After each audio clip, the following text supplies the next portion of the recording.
Have you ever reached a salary that 5 years ago you thought, if I can just make it there, I'll be set for life? But once you got there, you felt even more stressed, saved less money, and constantly felt like you were running out of cash? There's a number that haunts many of us: $100,000 a year, 6 figures. It used to be a symbol of success, a golden ticket into the middle or upper middle class. We were taught that once we hit that milestone, everything would be fine. But here's the truth. For many people in our generation, $100,000 is not a finish line. It's a treadmill. A treadmill designed to make you run faster and faster just to stay in place.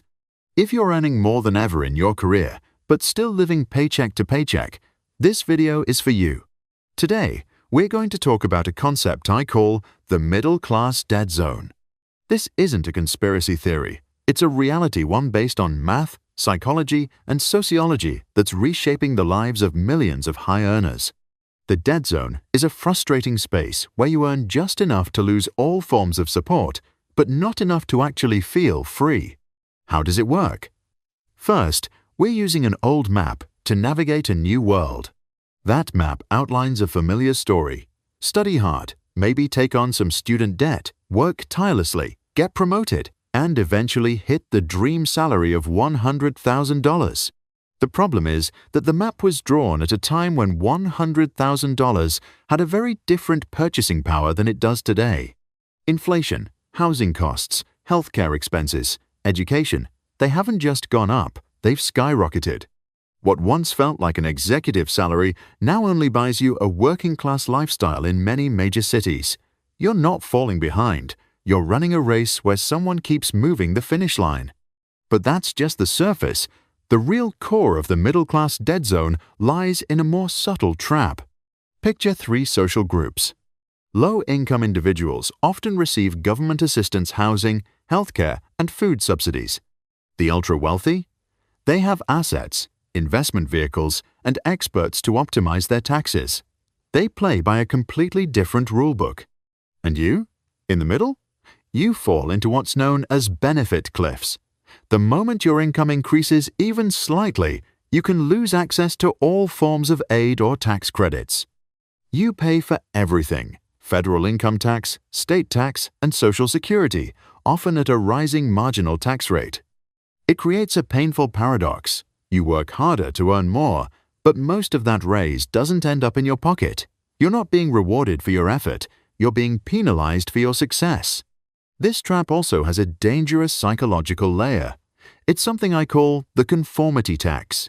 When you start earning more, society silently raises its expectations. You become a Henry high earner, not rich yet. You make a lot, but you're not actually wealthy. You feel the pressure to look the part. The car you drive, the neighborhood you live in, the school your kids attend, the vacations you take, everything must be upgraded. This isn't just lifestyle creep anymore.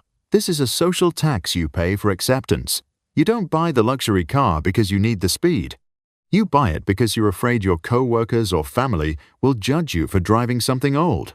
You're not spending on yourself. You're spending to play a role society has scripted for you. And what's the result of all this?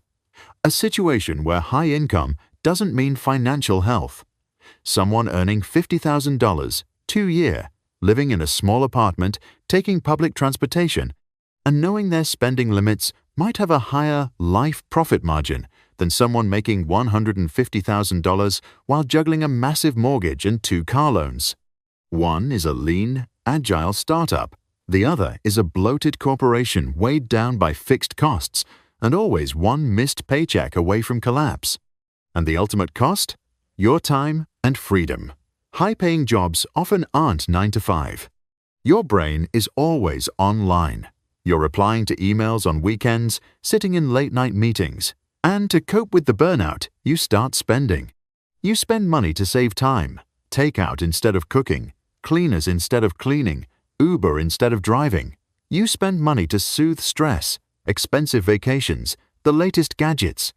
The cycle begins. You're using the very money you earned to treat the wounds your job inflicted. All of this locks you into something called golden handcuffs. Your lifestyle now depends entirely on that paycheck. You don't dare quit, even if you hate the job. You don't dare start your own business, even if you have a brilliant idea. You don't dare switch to a more meaningful but lower-paying field. On the outside, you look successful. But inside, you're a prisoner of the lifestyle you built. You're not poor in money, you're poor in options. So, how do you escape the dead zone? The good news is, there is a way out. It doesn't require winning the lottery or becoming a financial genius. It requires a shift in mindset and a disciplined, actionable plan. I call it the 3-step escape plan. Step 1, and the most important step: separate your identity from your income. We've been programmed to believe that a man's worth is tied to how much money he makes. That's the biggest lie ever sold. Your value isn't in your paycheck. It's in your integrity, in how you treat others, in the skills you've built, in your curiosity. Repeat this to yourself every day. My income is a number. My identity is not. When you truly believe this, the pressure to perform wealth starts to disappear.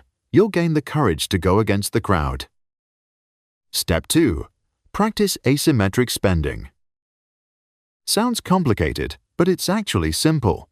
Instead of letting your lifestyle increase at the same rate as your income, create a gap. Example: let's say you get a $15,000 raise this year.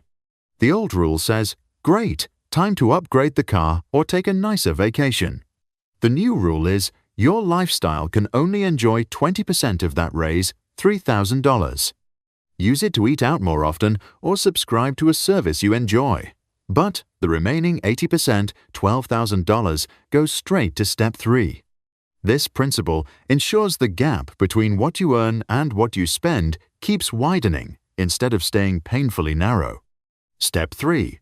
Build and automate your freedom fund. Notice I didn't call it a savings account. Words matter. Saving sounds passive and boring. Freedom is active. It's powerful. The moment your paycheck hits, automatically transfer 80% of your raise from step 2, plus anything you've trimmed from your current expenses, into a separate investment or high-yield savings account. Don't rely on willpower. Automate it. Make building freedom an unconscious habit. This fund isn't for a bigger TV. It's the fund that lets you say no. And that is the ultimate benefit, the highest goal of this plan. Not a number in your bank account, but a single word: optionality. The freedom to choose. Optionality is when your boss hands you a pointless project on a Friday night and you have the financial confidence to say, I think this can wait until Monday. Optionality is when your company announces layoffs and instead of panicking, you see it as a chance to take 6 months off, learn a new skill, or travel. Optionality is when you realize your job is draining your mental health and you can quit without needing a new job lined up. Optionality is the real wealth of the 21st century. It's not about owning more. It's about having more control over your time and your life. It's the peace of mind that comes from knowing you're not chained to anything. It's the ability to live a life designed by you, not by someone else's expectations. So if this video gave you something to think about, start today. Look at your bank statements. Look at your lifestyle. And ask yourself, am I building a life of wealth or just a more expensive golden cage? Don't chase salary. Chase the net profit of your life. If you saw yourself in this story, like this video and subscribe to the channel. More powerful content on financial freedom is coming your way.